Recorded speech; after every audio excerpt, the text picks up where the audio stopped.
vezes entra em desequilíbrio porque os nossos pacientes podem fazer essa indução. Como, por exemplo, quando eles compram só o Protex para poder tomar banho.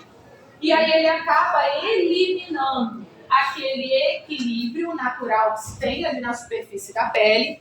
E aí essas bactérias que colonizam a pele entram em desequilíbrio. Então, se entra em desequilíbrio, eu começo a ter um processo de ressecamento natural, o paciente começa a fazer coçaduras, dessas coçaduras a unha é contaminada, acaba migrando o germe ali para o tecido subcutâneo e dá uma lesão de pele.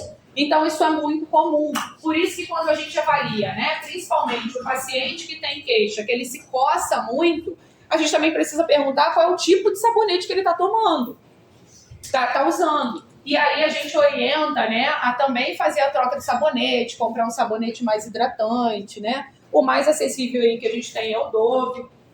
Então, a gente sabe que isso tudo vai entrar na avaliação que a gente faz para os nossos pacientes. E também a parte metabólica, como eu falei com vocês, além da gente ter esses tecidos como termorregulação, como proteção, quando a gente tem a parte metabólica desse indivíduo sendo modificado, essa pele também se faz a modificação. Dei o exemplo do diabético, né? Que nossos pacientes diabéticos, eles fazem muita alteração de pele por conta da alteração do metabolismo, de onde se retira a energia. E aí a gente também tem o uso das medicações para tratamento de obesidade, como por exemplo, Mounjaro, Ozempic, Wegovy, onde se tem a perda da gordura e essa gordura também fica dentro do músculo. E aí a gente entra com os casos de sarcopenia, derretimento, né? Onde os pacientes acabam optando por fazer tratamentos para não ficar com aquela aparência de sarcopenia. E aí, a pele como composição. A gente sabe que se a gente pega uma figura da pele e divide, a gente tem a epiderme, que é a camada mais externa, que está sempre em processo de renovação, porque a gente fere o tempo inteiro a pele, a gente agride o tempo inteiro a nossa pele, como, por exemplo, durante banhos, né, com exposição a energias solares, com alterações de temperatura. Então, isso o tempo inteiro se torna uma renovação, porque a célula o tempo inteiro se renova, tá? Os queratinócitos, que é a queratina da pele, que é capaz aí de, através também dos melanócitos, se dar o pigmento. Por isso que muitas vezes, quando a gente tem uma lesão, como por exemplo um paciente que sofre queimaduras, né, a gente orienta ele que no processo de cicatrização ele não pode ter exposição à luz sem proteção ou ao sol. Por quê? O processo de queratinização e a melinização, que é colocar a melanina nesse tecido novo que está nascendo igual um bebê, ele tende a hiperpigmentar. Então, esse paciente com exposição à luz acaba fazendo uma cicatrização mais escurecida naquele local. E a derme, que é onde a gente encontra os anexos, e a hipoderme, que é onde a gente vai encontrar os adipócitos, que é o nosso tecido que compõe de gordura. Aqui uma foto, tá? Mostrando ali um pedaço de como é a composição da pele. Algumas coisas que são importantes, né? A gente sabe que na região superficial nós temos a presença dos pelos. Os pelos, eles são importantes para o tato, para a sensibilidade, tá? Eles captam, por exemplo, mudanças no ambiente de temperatura. E existem doenças que fazem a caída desses pelos e também lesionam, por exemplo, nervos que são nervos periféricos que estão próximos a essa superfície da pele. Um exemplo de doenças que faz cair esse pelo e também lesiona essa parte de nervo periférico, a hanseníase, tá? As lesões por hanseníase, muitas vezes você não encontra a presença de pelos ali, porque o bacilo da Hansen destrói os nervos e o crescimento dos pelos, e também você tem a perda de sensibilidade naquele local, tá?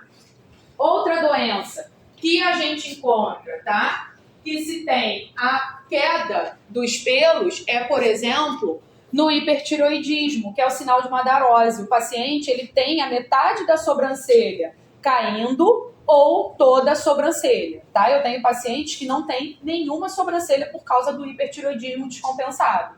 Então, para a mulher, principalmente, isso incomoda muito. É uma das queixas que faz com que esse paciente procure o atendimento. Ele não pensa nem na tireoide, ele pensa que ele está sem sobrancelha, tá?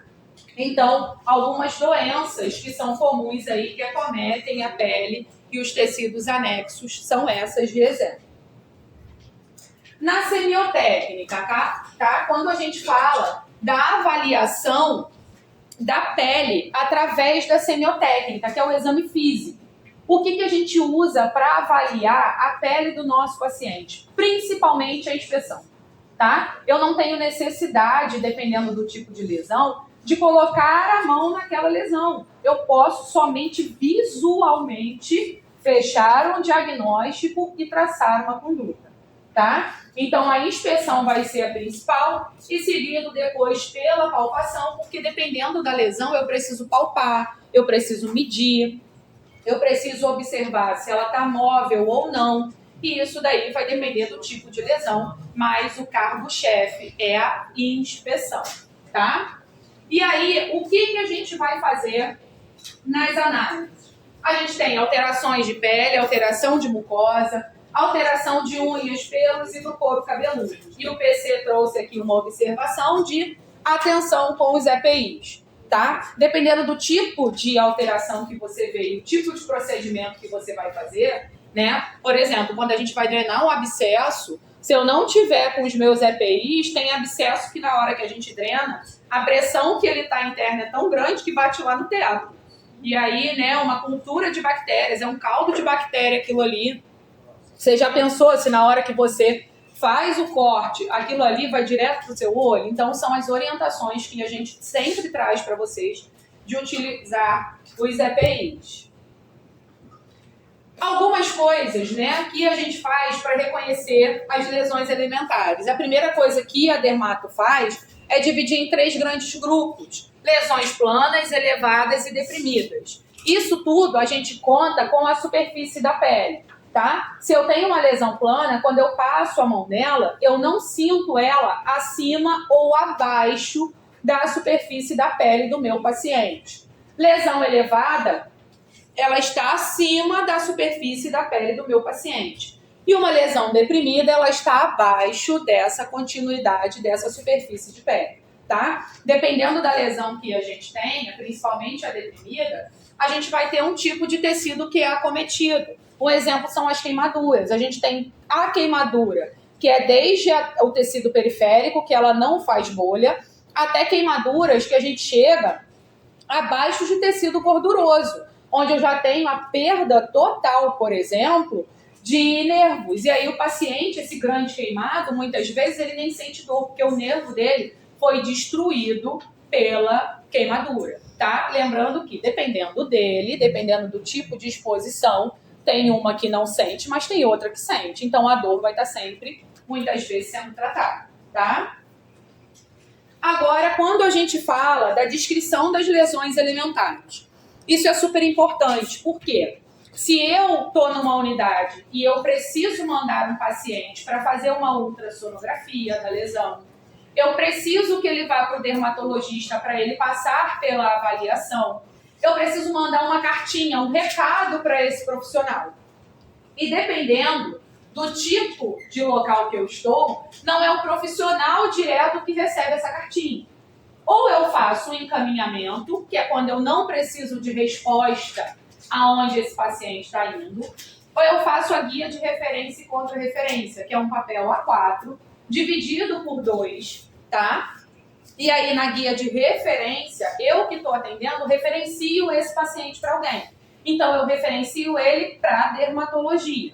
E aí, eu preciso descrever nesse local tudo isso aqui de acordo com a lesão. Então, eu descrevo a localização, aonde é essa lesão, se essa borda dessa lesão está regular, é redondinha, como, por exemplo, uma ervilha ou uma azeitona, ou ela é irregular, como, por exemplo, uma fruta do conde ou uma pinha, tá? Eu descrevo o tamanho aproximado dessa lesão. Nem sempre a gente tem régua descartável, né? Porque se eu toco em uma ferida, por exemplo, que tem presença de secreção, aquilo ali tem que ser descartado. O ideal é que seja de papel. mas eu consigo utilizar, por exemplo, uma polpa digital, 2 polpas digitais, que a gente bota 1, 2, 3 centímetros. Coloração aproximada de cor, que cor que está essa lesão. Está esverdeada, está necrosada, com necrose preta, necrose amarela, tá? Que são necroses diferentes. Eu tenho tecido de granulação, que é um tecido mais vermelho. Ou eu tenho essa lesão móvel ou imóvel, ela está aderida em algum local, em planos profundos. Eu penso mais em profundidade. Então, isso tudo, tá? A gente vai colocar na nossa guia de encaminhamento ou na guia de referência.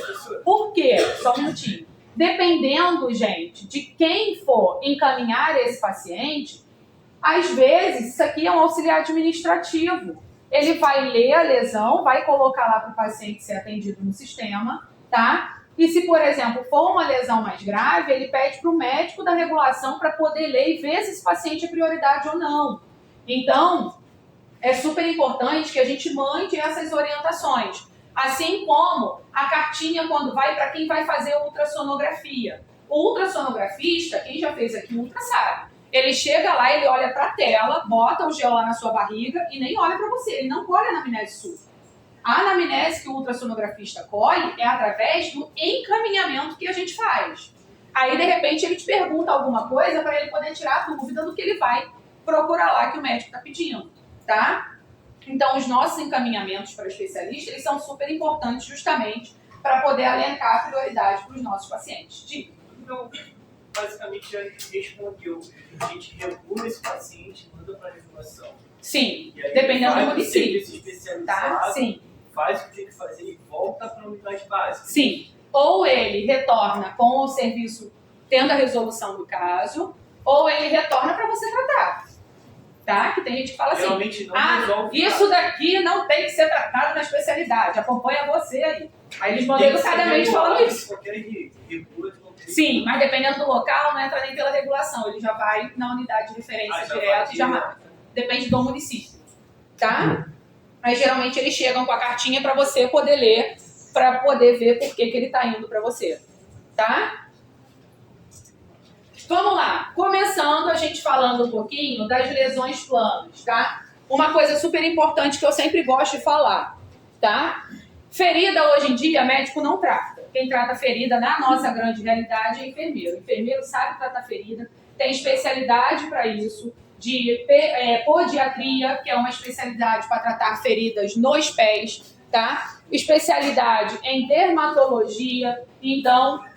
Se você faz uma cirurgia plástica, pode ser o cirurgião mais caro do Rio de Janeiro, mais caro de São Paulo. Se der problema, ele manda uma equipe de enfermeiro na sua casa, ou então você vai para o consultório dele ser atendido por uma equipe de enfermeiro.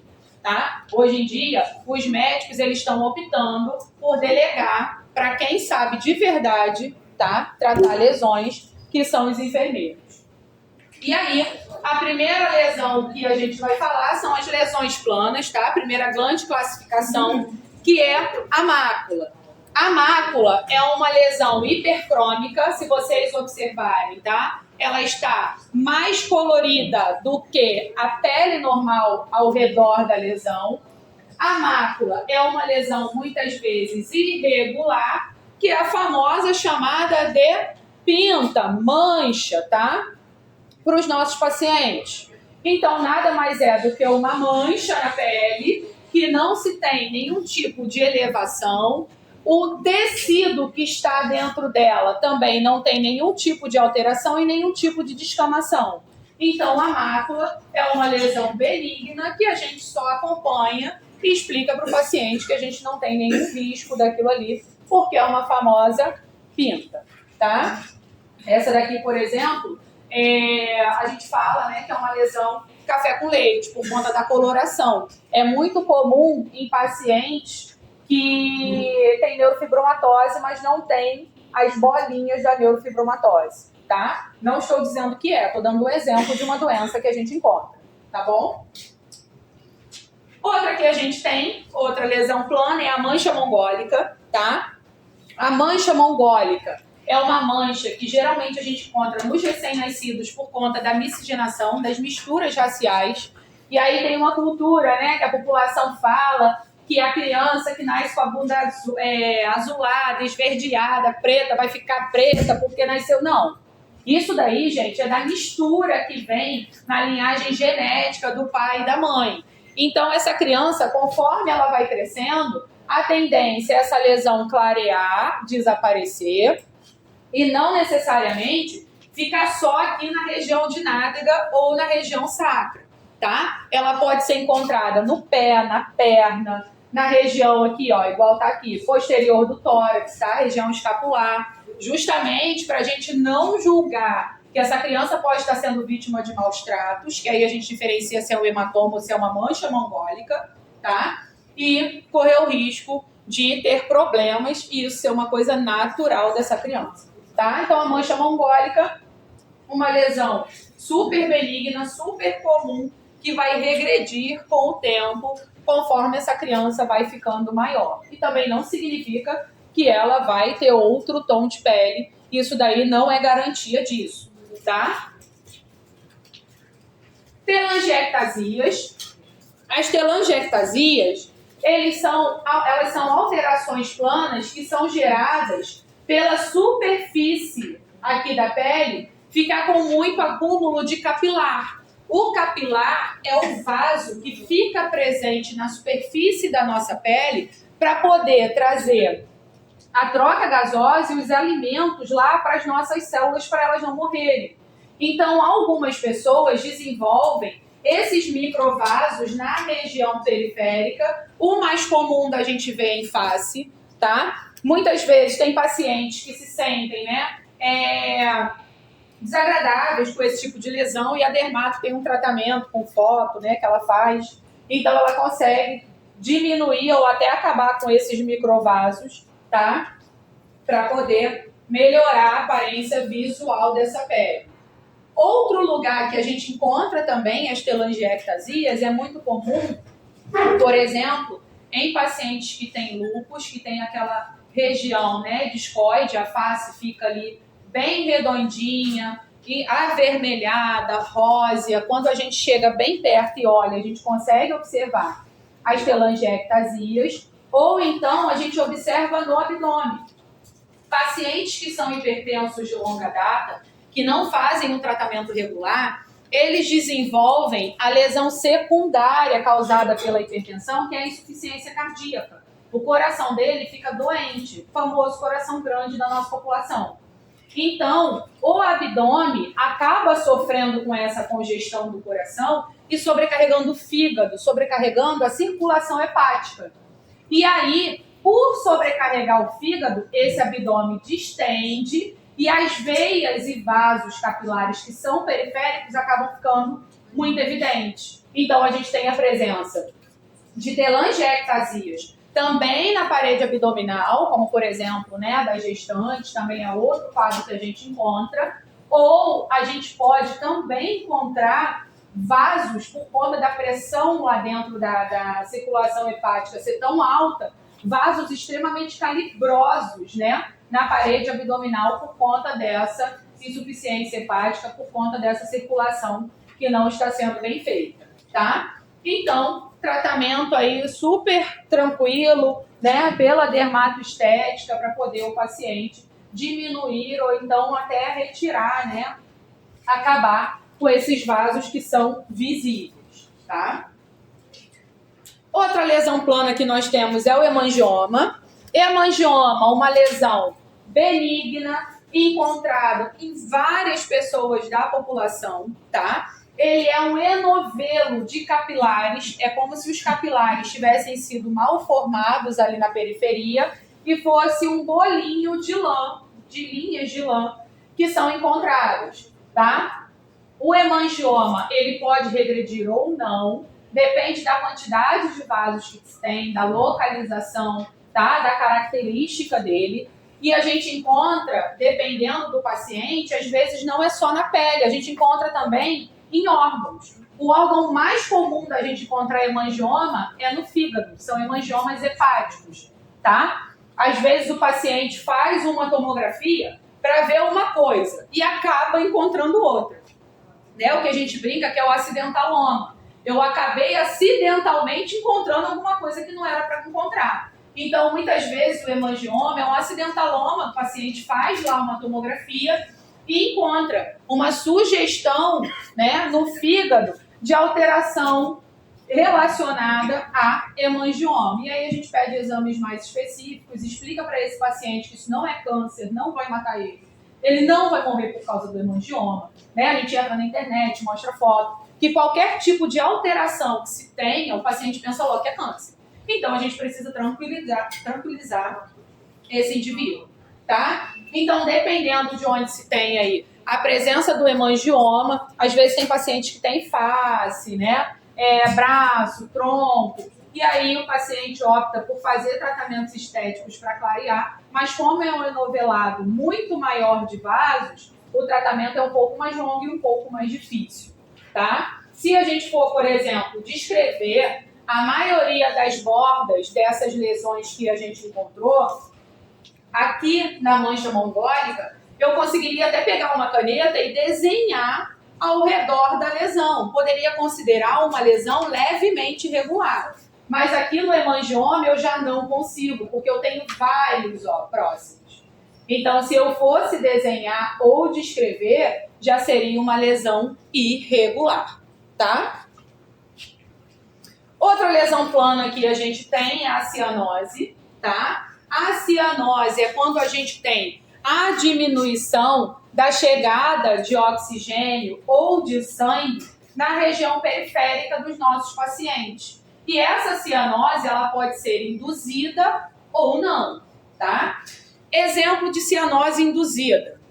Vocês vão ter aula sobre sinais vitais, e aí se a gente começa lá a medir a pressão do paciente e esquece o aparelho garroteando o braço dele, ele faz uma cianose induzida.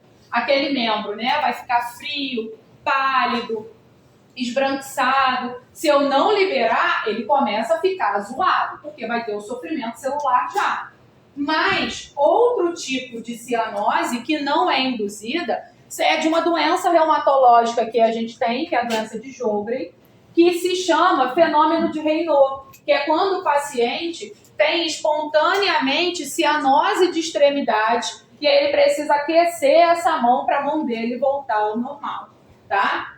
Então, a cianose é um achado, é uma alteração de pele, mas não necessariamente você precisa fazer algum procedimento para ela. Às vezes você precisa resolver a causa que está levando esse paciente à cianose. Por exemplo, ou ele está com falta de ar, né, e aí eu dou o suporte que ele precisa, ou ele está em óbito, e aí essa cianose vai permanecer, tá? Isso vai depender do motivo. Mas se eu venho aqui e passo a mão no meu paciente, é uma lesão plana, porque ela está dentro, ocorrendo dentro do vaso ou dentro do tecido. Oi? Fenômeno de Raynaud.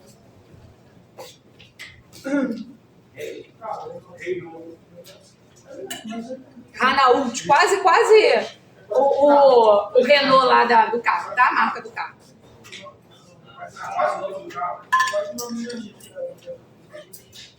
Vamos lá. Outra alteração plana que a gente tem, tá? Que é uma alteração que vai ocorrer no vaso, no capilar, é a púrpura. Por que é a púrpura, tá? Os nossos capilares, o nosso sangue, é para ficar dentro do vaso. Quando a gente tem sangue extravasado para fora do vaso, isso precisa ser resolvido, porque o sangue passa a ser tóxico para o nosso organismo. E aí, existem algumas doenças que o mecanismo de ação do germe dela é fazer lesões no vaso. Então, ele faz com que esse conteúdo sanguíneo que era para estar dentro do vaso extravase para fora do vaso e se deposite, por exemplo, na pele. Esse depósito de sangue na pele, tá? Maior do que aproximadamente aí 0,1 milímetro, a gente chama de púrpura, tá? A púrpura, ela pode ser desencadeada por doenças, como, por exemplo, a meningococcemia, tá? Que é uma doença causada pelo meningococo, que faz uma lesão sistemática, sistêmica dentro do vaso. E aí a gente tem a presença da púrpura, a presença do sangue extravasado pro tecido periférico, ou, por exemplo, induzida por medicamentos, tá? Existem medicamentos que a gente acaba alterando a cascata de coagulação e essa medicação faz o vaso romper e leva a púrpura. Ou idiopática, púrpura idiopática, que é o quê? Não tem causa. O paciente começou a apresentar púrpura, caso tudo não tem causa. Então a gente vai resolver com outros critérios, tá? O que é legal na púrpura? Como a púrpura é a presença de sangue no tecido, se a gente pega, por exemplo, um pedaço de vidro, uma lente de óculos, uma lâmina do microscópio e a gente aperta essa lesão continua aparecendo, que é o que a gente chama de vitropressão, tá? Então, através da vitropressão, que é a gente apertar o vidro fazendo uma pressão nessa lesão, eu confirmo se aquilo ali é sangue extravasado, se é uma púrpura pelo tamanho dela, ou se é, por exemplo, uma lesão que não é uma lesão com sangue extravasado. É outro tipo de lesão, mas não é púrpura, não é sangue, tá? Então, o que a gente costuma, encontrar as lesões que não são consideradas púrpuras, são consideradas petequias pelo tamanho, é na dengue. O vírus da dengue, ele também traz essa característica. Ele faz microlesões no vaso e faz o sangue extravasar para a periferia. E aí, por isso que a gente faz, a famosa prova do laço, coloca lá, mas não é considerado uma púrpura justamente pelo tamanho, tá? As púrpuras são maiores. E se vocês observarem, aqui tem uma púrpura pequenininha, aqui do lado tem outra mais abaixo, elas estão confluentes, tá? Por quê? Porque o sangue continua extravasando e essas púrpuras se unem, fazendo grandes lesões, tá? Dependendo do tipo de doença, o próximo estágio dessa púrpura é ela necrosar a pele. Então, tem pacientes, por exemplo, com meningococcemia, que eles fazem as púrpuras com enormes placas confluentes e como o sangue não pode estar fora do vaso, o lugar de sangue é dentro do vaso, aquilo ali gera uma necrose. E daquela necrose, gera uma lesão, tem que fazer cicatrização, curativa, etc. Tá? Oi? A síndrome de Stevie Johnson entra nisso aí também? A síndrome de Stevie-Johnson já entra como uma reação anafilática do organismo. E aí pode ter lesões de pele que são bolhas, não necessariamente púrpuras, tá? Às vezes, a síndrome de Stevie-Johnson, que é como se fosse, gente, uma reação anafilática assim gigante, tá? Ela gera muitas lesões de pele e aí ela pode ser induzida por medicação ou não. Tem medicações, principalmente algumas medicações psiquiátricas, que fazem muito, tá? Então a gente tem que tratar a causa base para poder tentar resolver a pele, tá bom? Pápula, quando a gente começa a falar aí de lesões elevadas, tá? Nós temos a presença da pápula. A pápula é uma lesão que ela é maior do que meio centímetro muitas vezes, tá? E ela é muito confluente aí, muito encontrada em principalmente regiões de face, como por exemplo a acne. E a pápula, ela é uma lesão que dentro dela a gente não tem conteúdo, é como se não estivesse conteúdo ali dentro, diferente das outras que a gente vai ver, tá? Quando eu passo a mão aqui na pele, eu consigo sentir a elevação, tá acima do nível da pele, e a gente também consegue avaliar como que essa pápula vai progredindo de acordo com as lesões que a gente tem. Alguém falou? Meio centímetro, tá? Outro tipo de lesão elevada que a gente tem são as placas. As placas já são lesões que elas têm aproximadamente mais do que meio centímetro, tá? Isso depende da literatura. Tem literatura que traz com 1 centímetro, mas meio centímetro geralmente é o corte que a gente usa. E dentro dessa placa, eu posso ter ou não alteração do tipo de tecido que eu tenho ali. Como, por exemplo, essa placa aqui é uma placa bem característica da psoríase, que dentro da lesão eu tenho um tecido mais enrijecido, descamativo, tá? Então, quando a gente fala de psoríase, a primeira doença que a gente lembra, tá? Porque ela traz aí a presença das placas. São lesões grandes, né? Uma doença autoimune, que o paciente precisa aí de tratamento de diversas formas, tá? E dependendo do tipo de psoríase, ele pode também ter o acometimento articular. A articulação desse indivíduo também fica acometida, tá? Quando a gente pega a pápula, que é uma lesão menor do que 1 centímetro, que não tem conteúdo dentro, e junta ela fazendo uma grande porção, ela pode aparecer em formato de placas. Se vocês observarem, a gente tem várias pápulas aqui, ó, na região superior aqui da mama esquerda, mas eu tive a confluência dessas pápulas que levou a formar placas, tá? Isso é muito característico nas famosas reações alérgicas, seja ela medicação ou alimento. Então, na pediatria é muito comum de encontrar, mas em adultos também se encontra, principalmente com o uso de medicamentos, tá? Existem, às vezes, alguns compostos que vêm na indústria que o paciente nem sabe que ele é alérgico. Então, algumas orientações que a gente dá vai tomar o remédio pela primeira vez, é de 12 em 12 horas, começa a tomar de dia. Você vai dar um alimento para uma criança a primeira vez, dá de dia. Por quê? Para você justamente ver se tem algum tipo de formação de placa, porque isso é o quê? Reação adversa, reação anafilática, hipersensibilidade do tipo 1. Então, você precisa intervir no tratamento com isso aqui, tá? Por quê? Caso isso não seja, né, visto como intervenção, esse paciente pode cursar com outras pioras, como, por exemplo, né, edema de Glott. E aí a gente cansa de ver, o pessoal vem pela primeira vez conhecer a praia e come camarão pela primeira vez. Não sabe que é alérgico e aí acaba morrendo, porque no Brasil a gente não tem autorização para poder botar caneta de adrenalina, tá? Então é super importante que a gente observe esses pacientes que desenvolvem placa por alergias para poder fazer o tratamento, e não necessariamente o tratamento dele tem que ser no hospital. Às vezes a gente consegue tratar ele na estratégia de saúde da família mesmo, ou a própria família já leva para o hospital porque fica com medo, né? Então é muito comum a gente encontrar as pápulas em confluência com as placas e gerar essas lesões enormes que são acima de meio ou de 1 centímetro, tá? Agora a gente vai falar um pouquinho dos nódulos.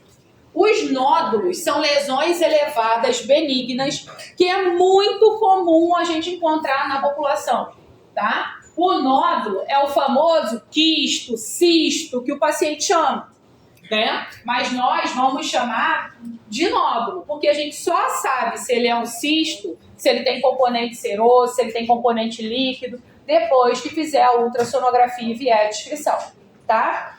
O que é importante quando a gente tem uma elevação dessa forma, para a gente poder avaliar, tá? E saber se isso vem de componente gorduroso, que é o mais comum da gente ter a presença dos cistos ou dos nódulos, é de gordura, é formado pelo tecido adiposo, tá? Ou se é, por exemplo, o linfonodo desse paciente que está alterado. Isso vai cursar na nossa anamnese, principalmente perguntando para ele: há quanto tempo você tem isso aí? Tem quanto tempo que você percebeu? Né? A localização também é super importante, dependendo do tipo de paciente que vem trazendo a história para a gente. Ele pode estar, né, com dor de garganta, dor de ouvido, e aí essa nodulação ser um linfonodo satélite próximo àquele local. Então, o linfonodo geralmente é doloroso, tá? Quando a gente aperta, quando a gente palpa, o nódulo não. Ou então, esse paciente diz pra gente que já tem aquilo ali há muito tempo e tem um monte de lugar do corpo. E aí a gente fica assim, então tudo bem, né? Menos mal, a gente precisa avaliar realmente se é o famoso lipoma. Lipo vem de gordura, oma, componente aí, né? Nodular benigno, tá? E aí quando a gente avalia qualquer nódulo, ele pode ser, como eu falei, um linfonodo que traz informações para a gente, que dependendo de onde ele está, eu vou pensar em câncer, ou dependendo de onde ele está, eu vou pensar que é um lipoma. Então, a gente avalia, né, o tamanho, a gente palpa avaliando se ele é regular ou irregular, a gente avalia se ele é móvel, se tem consistência, se o paciente tem queixa de dor, tá? E aí, para a gente confirmar que isso é um lipoma, por exemplo, se você quiser encaminhar esse paciente para ele fazer a retirada cirúrgica pela dermatologia, a gente precisa descrever isso tudo e pedir uma ultrassonografia de partes moles, porque a ultrassonografia normal não pega o tecido periférico, ele só pega as mais profundas, tá? Então, tem que ser uma ultra de partes moles que você descrever, como por exemplo aqui, região cervical posterior, tá?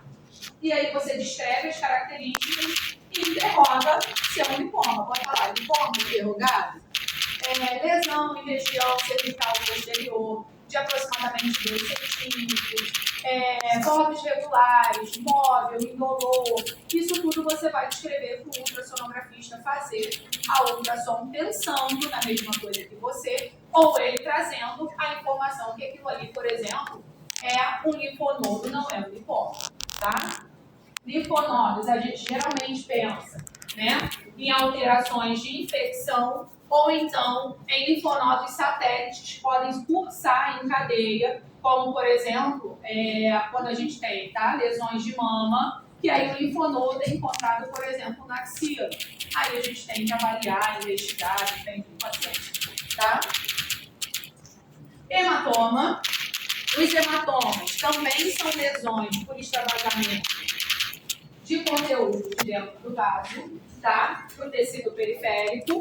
Esses hematomas, eles são super importantes, principalmente para as perícias, tá? O perito, ele sempre avalia a involução do hematoma para saber em quanto tempo que ocorreu aquela agressão.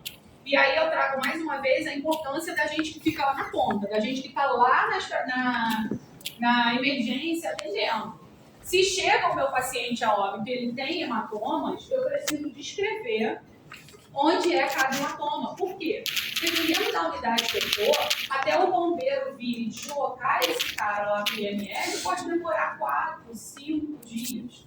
E aí, quando o perito vai avaliar, ele vai ver pela minha evolução, pela minha descrição, como está sendo a evolução ou não desse hematoma. E também, principalmente, nos casos de agressões. As agressões, gente, nós somos os primeiros que atendemos qualquer paciente agredido.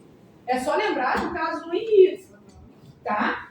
Que a descrição da equipe foi exata para poder ajudar a polícia a conseguir, né, esclarecer aquele caso.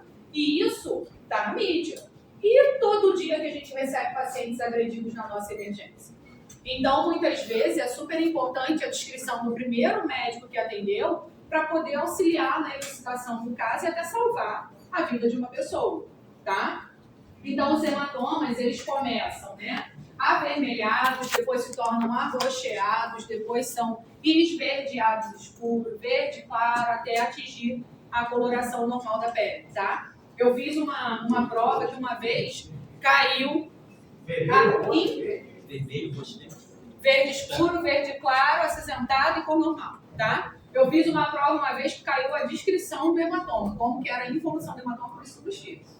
E aí, né, é super importante para a gente poder ajudar, principalmente aí na parte de perícia, né, na parte de documentação legal, as nossas evoluções trazendo essas alterações de pele, tá?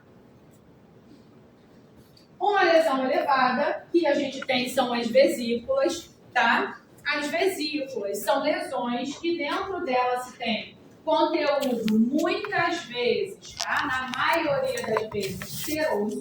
O que é um conteúdo seroso?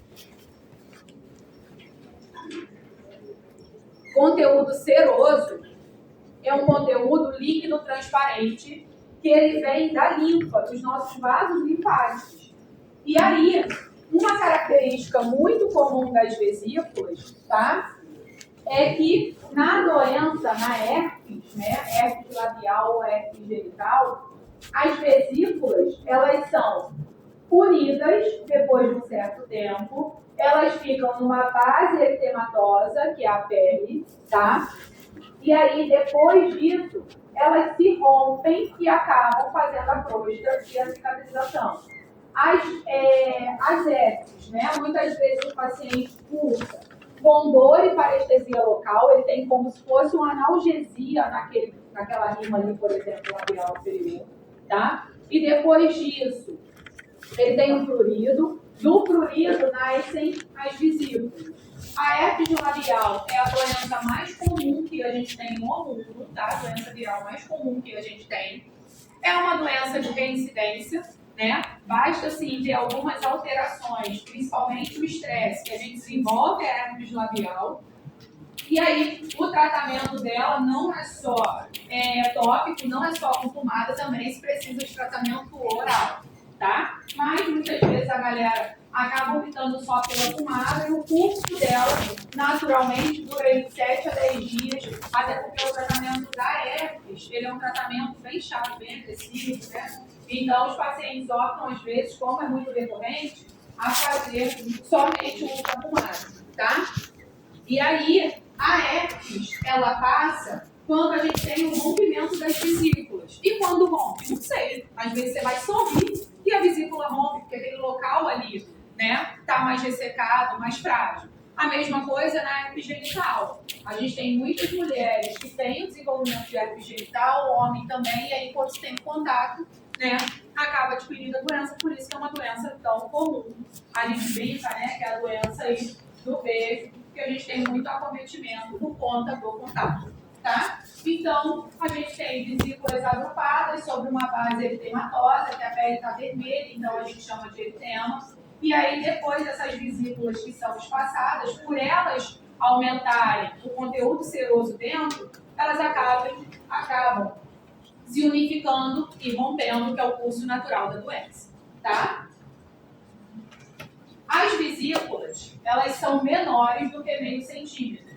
Já eu tenho as bolhas, né, sendo uma alteração maior do que meio centímetro, tá? E geralmente dentro da bolha, eu não tenho o conteúdo somente seroso, eu também posso ter um conteúdo purulento, onde é muito comum a gente encontrar as bolhas, principalmente nas erisipelas, tá?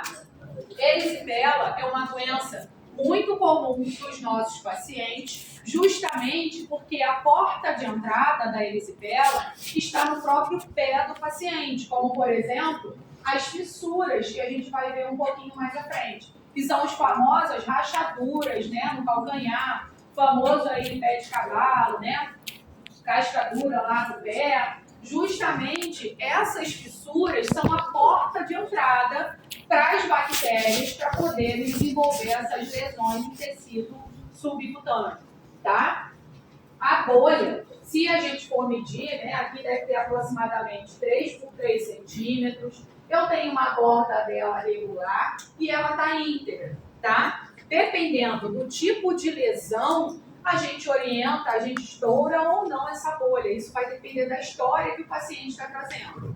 Dependendo também do paciente, a gente consegue tratar esse paciente no ambulatório ou precisa fazer internação hospitalar, tá? Mas se você está tratando um paciente com lesão de pele, lesão de membro inferior, se você coloca um antibiótico de 50 mil reais para ele poder fazer, não adianta nada você não colocar a pomada de 3 reais que vai fechar a porta de entrada, tá? Então, todo paciente que a gente trata lesões de pé nele, eu preciso tratar esse cara para a famosa frieira, que é a micose interdigital, ou para a região de calcanhar, que são as famosas rachaduras, tá? A gente tem que orientar ele a secar bem os pés, a passar pelo serviço de podologia quando ele tem condições, porque podologia é caro pra caramba, e não tem SUS, tá? Justamente para a gente fechar essa porta de entrada.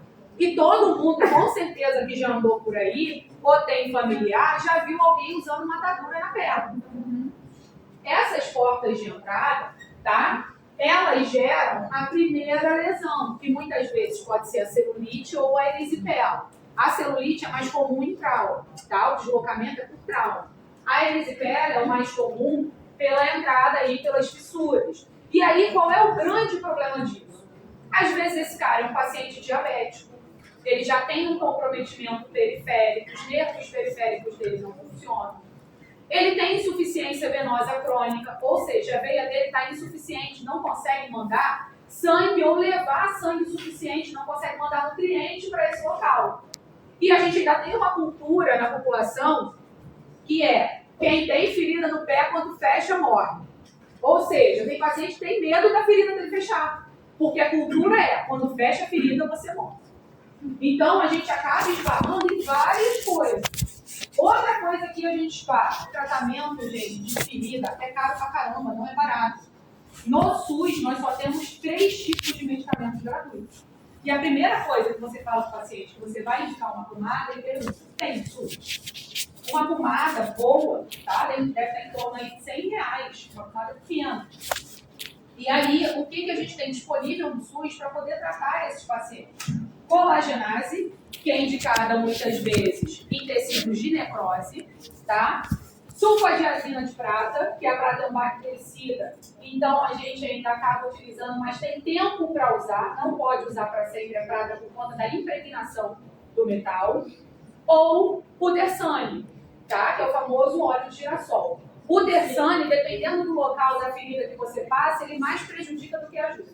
Ou seja, às vezes a gente tem que, né, fazer várias artimanhas para poder conseguir que esse paciente tenha uma resolução. Ou muitas vezes a gente não consegue, porque é um tratamento sistêmico. Eu também tenho que entrar com o flebotônico para poder ajudar na circulação dele.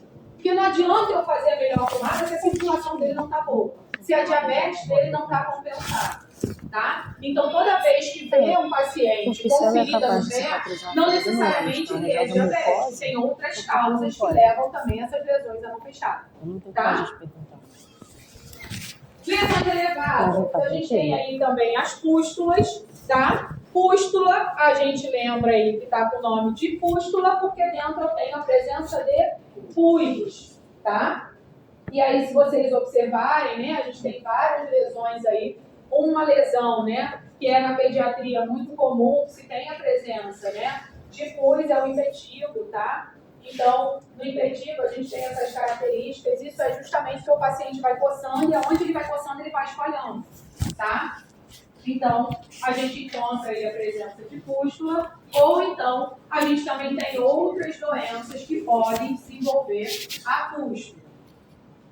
Aqui o PC trouxe para vocês uma foto, né, do que ele ama, que é a pediatria e a catapora.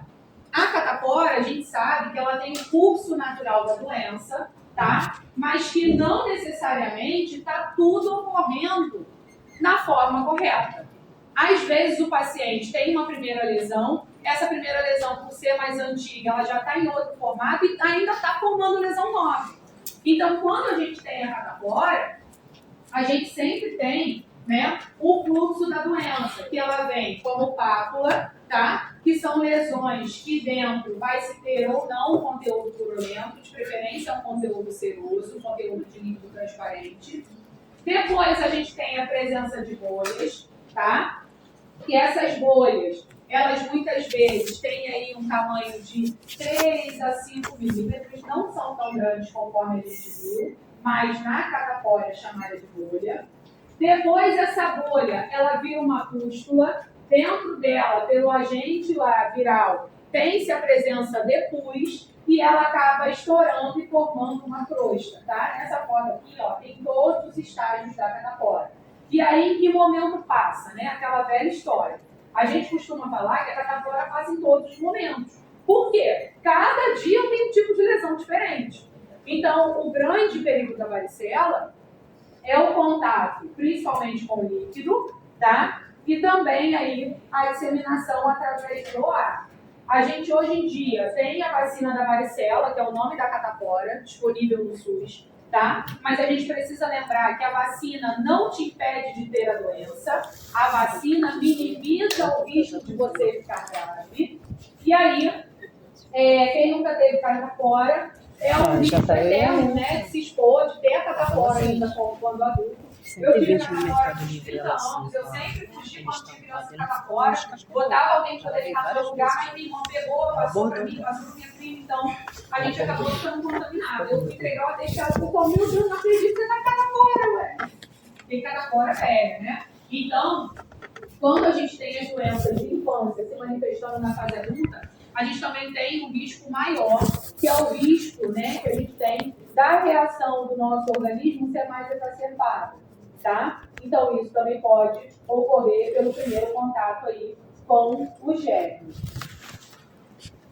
Outro tipo de lesão que a gente tem é o abscesso, tá? O abscesso, se vocês observarem, a gente tem ao redor dele uma pele hiperemiada, tá? Uma hiperemia. Se tem presença de vermelhidão, calor, rubor, da dor, que são os efeitos da inflamação local. E muitas vezes, no centro desse abscesso, pode ser que a gente tenha ou não um local de comunicação com o externo, com a exteriorização. Existem abscessos que não se tem comunicação, como, por exemplo, os abscessos subcutâneos, né, que a gente encontra muitas vezes na axila, por usar a mesma gilete lá na axila um monte de vezes, a gilete fica lá dentro do box, toda contaminada, cheia de ferrugem, e aí os pacientes chegam para a gente com dor por conta da presença de abscessos, e muitas vezes esse abscesso não é drenável, tá? O abscesso, dependendo do abscesso, a gente consegue drenar, mas é o que eu sempre falo. Coloque a mão somente no que você tem confiança que se complicar, você consegue resolver. Porque senão o povo vai para a internet, né? Falar que você drenou e aí não conseguiu resolver, deu problema, enfim. Então só façam o que vocês tiverem segurança para poder resolver, tá? E aí, dependendo da história, dependendo do paciente, a gente passa antibiótico tópico, compressa morna, antibiótico sistêmico, que é o oral, tá? E se for o famoso furúnculo, né, que a cultura que se tem um tem que ter 7 para poder ficar curado, a gente consegue fazer a gente consegue diminuir a sensibilidade desse paciente com pomada intranasal. O tratamento é dentro do nariz, tá? Para a gente poder diminuir o índice aí, o risco de novos furúnculos, tá bom? Outra alteração que a gente tem são as cicatrizes, tá?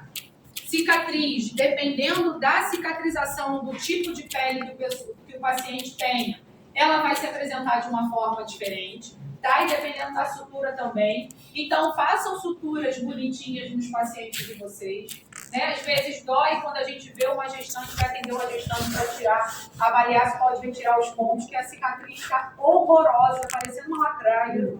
E aí eu penso na autoestima dessa mulher também, né? Então, vocês que estão aprendendo sutura por aí, façam sutura direitinha, né? Treina bastante para poder deixar o paciente de vocês com uma cicatriz agradável, mas nem sempre depende só da sutura. Depende também do tipo de pele e da esterilização que esse paciente vai ter. Então, às vezes, ele tem muita cicatrização, tem um excesso de tecido que é criado ali, que dão as famosas queloides, tá? E aí, se tem tratamento dermatológico, tanto para poder diminuir, quanto para poder acabar com a cicatriz, né? A gente brinca que existe uma síndrome que quando você é médico e está fazendo qualquer coisa, qualquer procedimento, qualquer exame, você tende a complicar, que a gente brinca que é a síndrome de esferoidite, tá? Então, tem uma colega que ela fez uma cirurgia plástica, ela fez mamoplastia e abdominoplastia. A cicatriz dela complicou. A cirurgia dela abriu, ela ficou 45 dias de licença com uma equipe fazendo curativo nela. Ou seja, né, a gente nunca sabe, principalmente quando a gente é médico da saúde, se curso pra gente vai ser tudo natural. Às vezes a gente acaba desenvolvendo aí algumas coisas que ninguém nunca viu, né? Aí todo mundo fala, é médico, por isso. Né? É a esferoidite que a gente brinca. Outra lesão que a gente tem, tá? São as lesões deprimidas, como, por exemplo, a úlcera, tá? Como eu falei com vocês, né? Existe a úlcera venosa crônica, que é a lesão daquele paciente que ele tem um déficit dele de retorno venoso. Então, aquela perna não cicatriza por conta de alterações que ele tem na rede venosa ou arterial.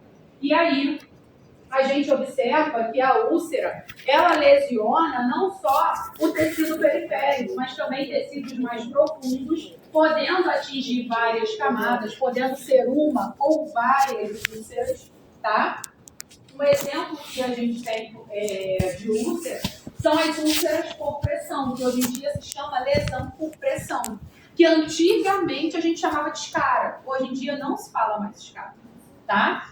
E aí, esse paciente, ele está acamado, não tem, né, uma mobilidade regular, a gente não tem a troca de frente, lado direito, lado esquerdo, sentado, sai do leito, vai para a cadeira, de forma regular, e aí acaba se fazendo uma pressão do osso, que é duro, sobre o tecido, que é macio, e aquele tecido necrosa, morre e se abre uma lesão, que a gente chama de lesão por pressão ou úlcera por pressão, tá?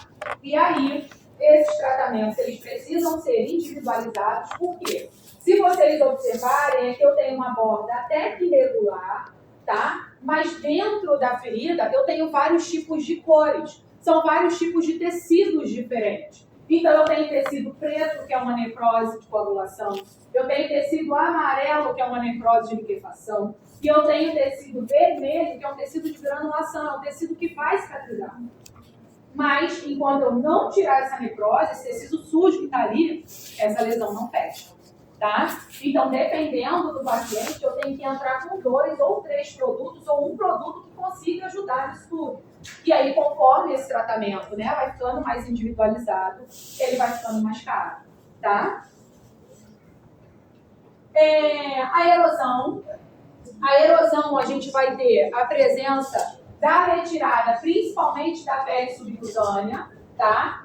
E aí é um exemplo básico de erosão, a famosa bolha da queimadura. Quando a bolha da queimadura estoura, ela vira uma erosão. Por quê? Porque eu retirei ali só o tecido periférico, tá? Embaixo eu tenho tecido líquido, eu tenho tecido fibro, eu tenho tecido viável. Então, colocando ou não alguma coisa ali, dependendo do paciente, isso daqui vai naturalmente fechar, tá?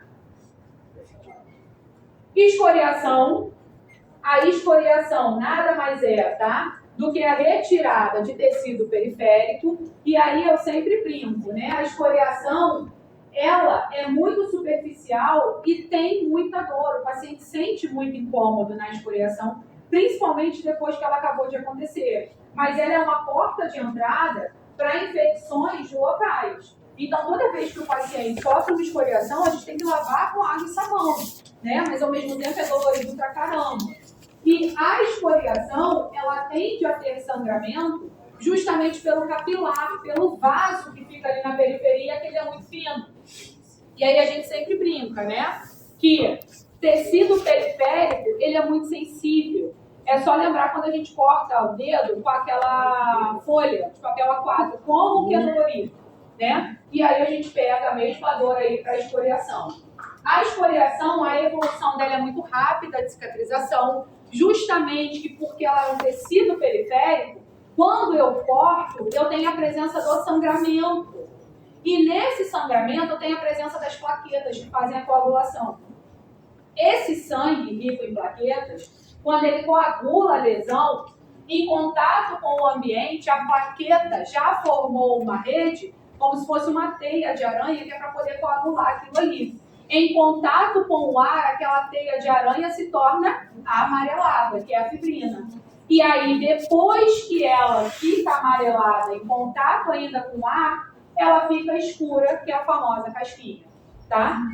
Então, é o curso natural da cicatrização, né? O ideal é que se não se arranque a casquinha, porque ali embaixo eu tenho tecido vivo, tecido novinho. E aí, quando a gente arranca, a gente faz o quê?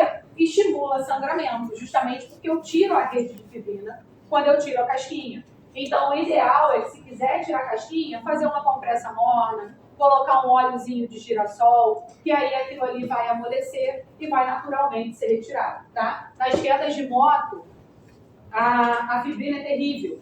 Por quê? Dependendo do local, às vezes é a articulação, quando o paciente estica, isso tudo que é duro abre, e aí vem o sangramento. Então, tem que fazer, né? colocar de molho, fazer compressa ali com água, compressa com água morna, compressa com óleo de girassol para poder essa mobilidade articular voltar e não ter tanto sangramento, tá? As fissuras, como a gente já falou, tá? Que é o famoso pé aí de elefante, né? O pé de cavalo, o casco do cavalo, enfim. As fissuras é muito comumente encontrada na nossa população. Pé é uma coisa que ninguém dá atenção, tá? Principalmente os nossos pacientes que precisam dar atenção, eles não querem nem saber de pé. E aí, esse cara acaba deixando esse pé úmido, sapato úmido, não hidrata os pés, ou então não tem acesso a um controle de podologia, né? Aí o aluno até perguntou lá na outra sala, falou assim, professora, e lixar o pé? Pode? Falei para ele, pode, desde que a lixa não fique pendurada lá no box, sendo uma cultura de bactéria, que é o que a gente vê, né? E aí você já tem o pé todo ferrado. Quando você vai lixar, você está induzindo a bactéria que está ali, né? Em conserva dentro do seu box a entrar e fazer uma lesão. Uma esfoliação induzida. Exatamente, você acaba induzindo a lesão, tá? Então, qual é o nosso cenário ideal, gente? Que faz acompanhamento com a podologia, mas não é a nossa realidade, tá? Quando a gente trabalha no SUS, não tem. Dependendo de onde você tá, não tem, é caro pra caramba. E aí, o que a gente faz? A gente trata esse paciente com hidratação, tá? E também trata ele com antifúngico para poder diminuir a chance desses germes entrarem. E orienta ele com os calçados, né? Lavar os calçados, deixar secar, de preferência utilizar calçados, né? Que o pé fique exposto, o pé não ficar úmido, senão aumenta a chance de frieira, tá bom? E a fístula, tá? A fístula é uma lesão definida, por quê? Porque ela está abaixo do tecido. Mas ela se torna, muitas vezes, levemente elevada, porque a lesão que está ocorrendo embaixo do tecido cria uma comunicação do meio interno para o meio externo, tá? Então, a definição de fístula é a comunicação do meio interno para o meio externo. Um exemplo.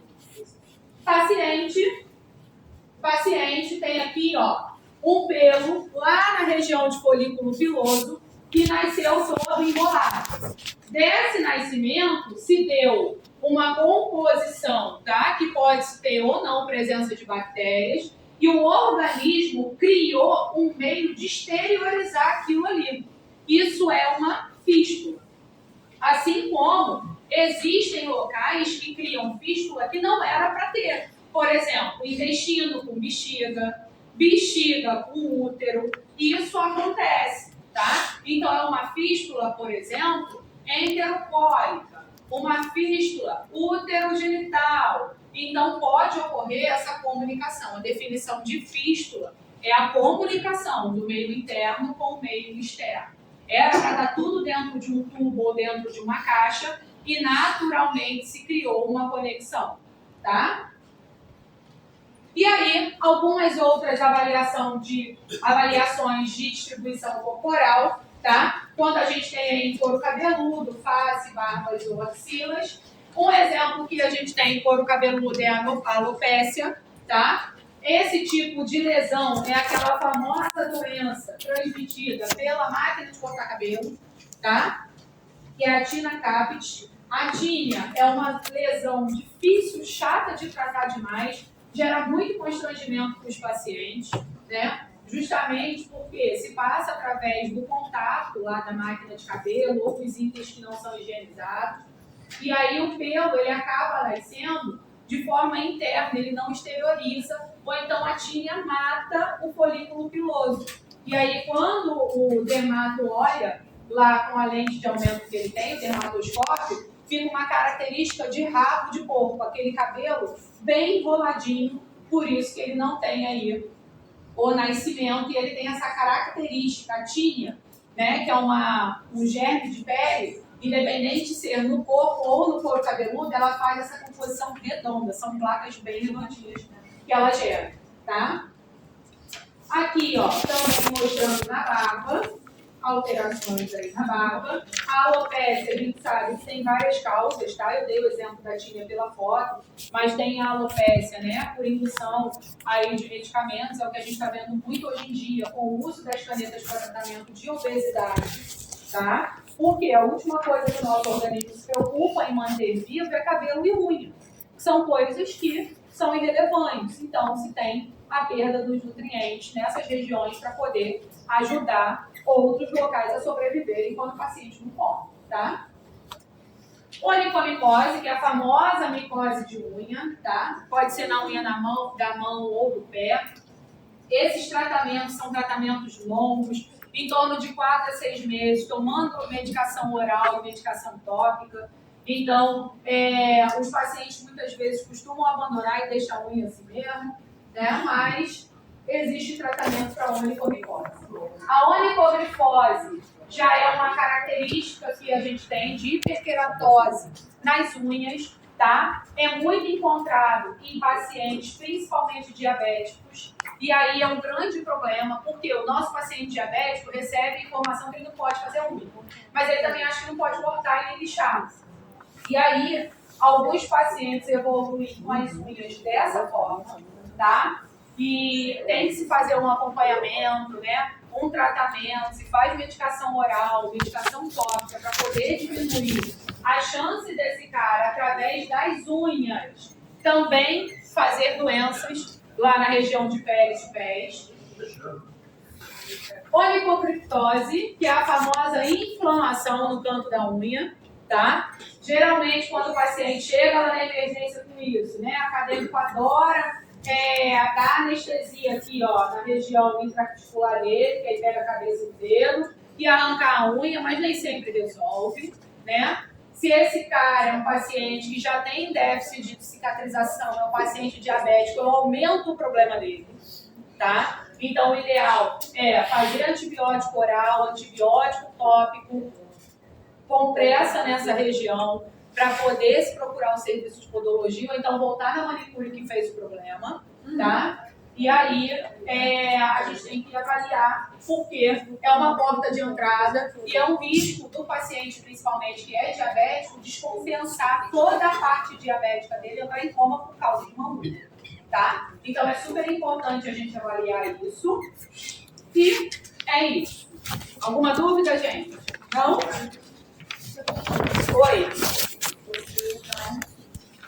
Sim, muito? Não, é verdade que todo mundo fez terapia. Sim, tá? A gente tem. Em alguns lugares, gente, não